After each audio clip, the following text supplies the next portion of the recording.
আমার চ্যানেলে তোমাদের সবাইকে স্বাগতম। আমি আজকে বানাবো ইলিশ মাছের ডিম আর তেল দিয়ে আর মাছ দিয়ে ভাত ভাজা। কড়াইটা বসিয়ে দিলাম, কড়াইতে তেল দিয়ে দিলাম, সাদা তেল। কটা কালো জিরে দিয়ে দেবো, কালো জিরেটা নেড়ে চেড়ে তারপর দিয়ে দেবো শুকনো লঙ্কা, শুকনো লঙ্কাটা নেড়ে চেড়ে তারপর দেবো পেঁয়াজ কুচি, পেঁয়াজ কুচিটা দিয়ে তারপরে নেড়ে চেড়ে দিয়ে দেবো টমেটো কুচি, টমেটো কুচিটা ভালো করে নেড়ে চেড়ে তারপরে দিয়ে দেবো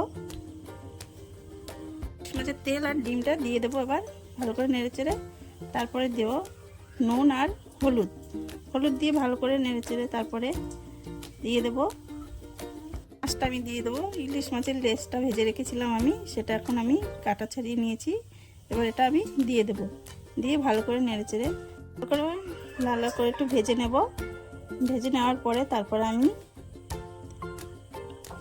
এবার দিয়ে দেবো ভাজা জিরে, তারপর দিয়ে দেবো একটু শুকনো লঙ্কার গুঁড়ো, দিয়ে ভালো করে ভাজা ভাজা করে নেব।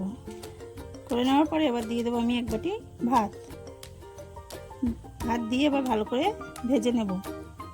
দেখো আমার ভাজাটা কমপ্লিট। তোমাদের যদি আমার রান্নাটা ভালো লাগে আমাকে সাবস্ক্রাইব, লাইক, কমেন্ট, শেয়ার করে দিও।